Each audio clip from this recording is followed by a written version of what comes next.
Fun fact, Hollow Knight is one of the best games of our generation. If you've been living under a rock recently and haven't heard of Hollow Knight is a Metroidvania that was released in early 2017. You play as a little boy with a little nail, but he kicks some fucking ass. The game doesn't take all that time in the world to explain its story, it just kinda drops you in, which is something I actually like. And the game lets me get to the game, instead of shoving some bullshit story in my face.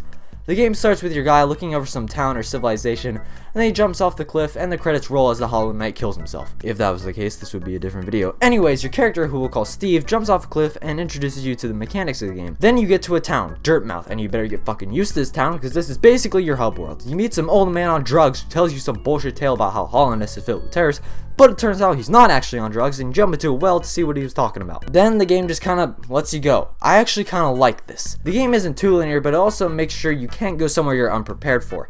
Then eventually, usually after being a boss, you get an ability or item of some sort that'll let you progress onto other parts of the game, where you can clear areas that you couldn't before. And I like that. It's like it's linear, but not linear at the same time. Those are very contradicting statements, I know. Since while you figure out what the hell you're supposed to do, it gets you to explore and find other things throughout the area that you're in. There are a lot of enemies in certain rooms or areas, but it's not like hunt down the Freeman levels of enemy numbers. While there are a lot in some rooms, they're pretty evenly spaced out, so it can allow you to fight one enemy and move on to the next. Unless they can fucking fly, then they're just fucking annoying. Each and every boss in the game is unique, and I'm not going to spoil any of the bosses here since you need to buy this game and play it for yourself because it's amazing, but each boss is very well telegraphed, and once you learn their attacks, it allows you to realize that you're actually bad at the game, because then you realize the damage that you take is all your fucking fault. Okay, I know I shouldn't do this, but we're doing a switch.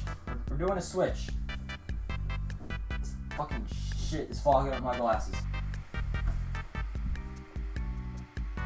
Greetings. By the way, for the newcomers to the channel, this is what I like to call my anti-cringe helmet to protect myself from any and all cringe, including my own.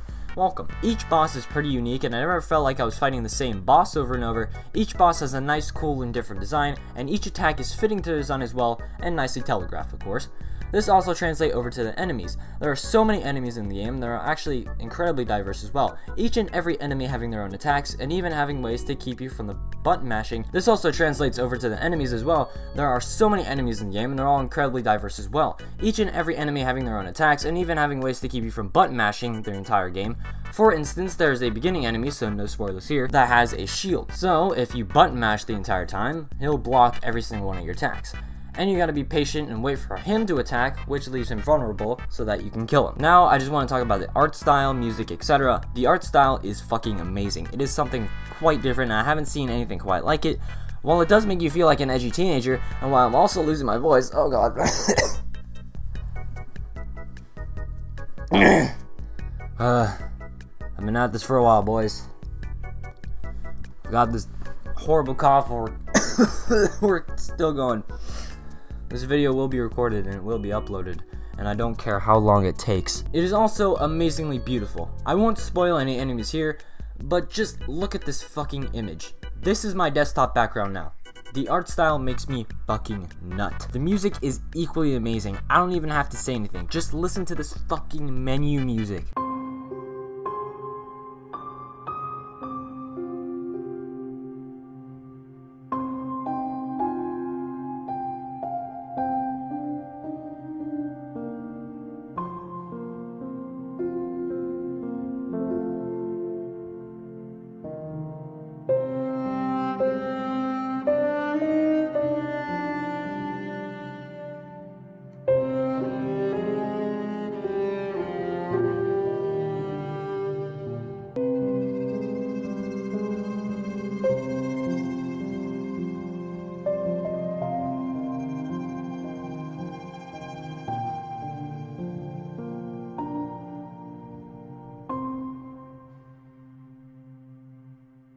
And listen to the Hollow Knight equivalent of elevator music.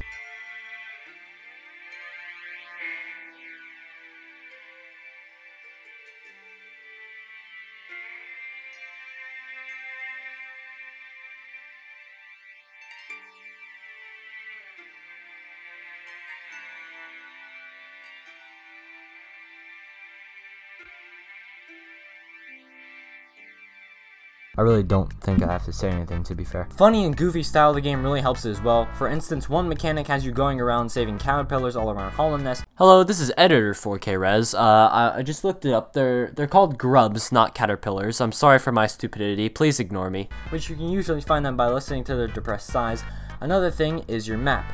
Usually you need to get one from the map vendor in the game who shows up in every new area until you beat the bosses of the area, so make sure to find him before fighting a boss. It'll really help you out. You can usually find him through his musical humming as well as his trail of papers that he leaves lying about. And okay, for this part of the style section, I'm gonna mention how unique this shit is. So there are a few spoilers up ahead for enemies that you might find in the game, so skip ahead if you don't want to hear them. So in this amazing game you have bugs, mantis people, royal guard, miners, flying pufferfish, giant worms, beginning enemies turning into spiders, fat knight, skinny girl knight. Welcome to our multi-part video series exploring the roles and representations of abort. So if that doesn't convince you that a ton of fucking effort went into this game, then I don't know what will. Each and every one of these is insanely, and I am sorry for repeating myself so much. It's not to get the video to 10 minutes. I swear I don't even get ads in my videos, so what would be the point? Unique. It's all fucking incredibly unique. I couldn't find much wrong with the game, other than some enemies being annoying to deal with. Spoilers about an enemy up ahead. There's a giant spider-like creature that takes 2 points of health away from you if you get hit, and he takes a lot of hits to kill, and there's only one way to hit him, and it's only when he makes that spot vulnerable. Other than stuff like that, it's really just a masterpiece. I definitely recommend it. So overall, if you're not playing Hollow Knight right now, you're doing something wrong with your life. The game is only $15, so really there's no reason not to buy it. It's better than most AAA games, and it even rolls out free DLC content, which fucking blows my mind because it's like this game can never die. In fact, a new update came out just recently, which I cannot wait to do that. That is going to be amazing. So if you haven't already, buy Hollow Knight. It's $15. Buy now. But anyways, if you did enjoy this little mini review for the game, make sure to leave a like, subscribe if you are new, and I'll see you all in the next one. Peace.